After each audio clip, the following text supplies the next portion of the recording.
gusto ko munang sabihin sa stage na to at putulin ang hindi matapos-tapos na chismis. Marami pong mga taga-ibang company lagi pong sinasabi at ginagamit for more than decades na magtatayo ako ng kumpanya, nalilipat ako ng kumpanya. Sa stage na to, sasabihin ko, hindi ko po yan gagawin. Ako yung tipong tao, lahat ng first time sa buong buhay ko, LA Global ko po naranasan. First travel, local, international, first car, first SUV, lahat ng first time ko, dito ko naranasan, bakit ko iiwan ang kumpanya nito. Sabi sa akin, kumusta event nyo? Parang hindi nyo napuno. Tingnan nyo palibot natin. Hindi ko nakikita na kulang to. Nakikita ko, ito yung mga bakanting upuan na ang pupuno dyan kayo pagdating ng oras. Maasahan ba natin sa susunod ng event ng company, umaakaw tayo? Sabi nga, may nawawala kasi may kapalit. Paano nga naman mapapalitan kung walang mawawala? Tama po ba? At isa lang alam ko, tuwing may pumapalit, mas gumagaling ng sobra-sobra ang mga pumapalit. Sa ngayon, sa kwento ng buhok ko, first time ko pong magsasalitang ganitong buhok ko kasi ito po yung sign ng bagong chapter ng buhay ko. Ito po ang day 1 ko sa kumpanyang ito. Bagong buhok, bagong pangarap, at gigil na gigil ako kasi AIM Global started, our first year is just 1,000 attendees. Kung first time po natin ulit ngayon, ilan tayo? Ang iba sa inyo, I'm sure, baka mas nakikita po ninyo yung nangyayaring sitwasyon sa inyo ngayon. What if magiging day 1 ninyo ito? May-excite ka ba? Day 1 mo ito, meron ka ng downline. Day 1 mo ito, meron ka ng kotse. Day 1 mo ito, meron ka ng grupo.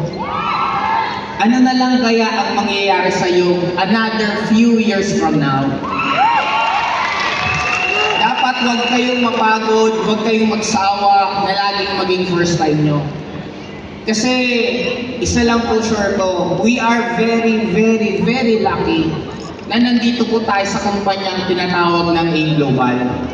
Ang dami pong mangyayaring innovation, ang dami pong mangyayaring mga susunod na good news mismo sa AIM Global of Companies. Kaya para sa akin, sino ang naniniwala na by 2025, ibang-iba ang magiging resulta po ninyo? Naniniwala po ba kayo na ang 2025, yan yung taon na pinakamalaki ang kikitain ninyo? Ako isa lang ang alam ko sa mundong to, pag pinaniwalaan mo, ibibigay sa'yo. Naniniwala po ba kayo? Yes!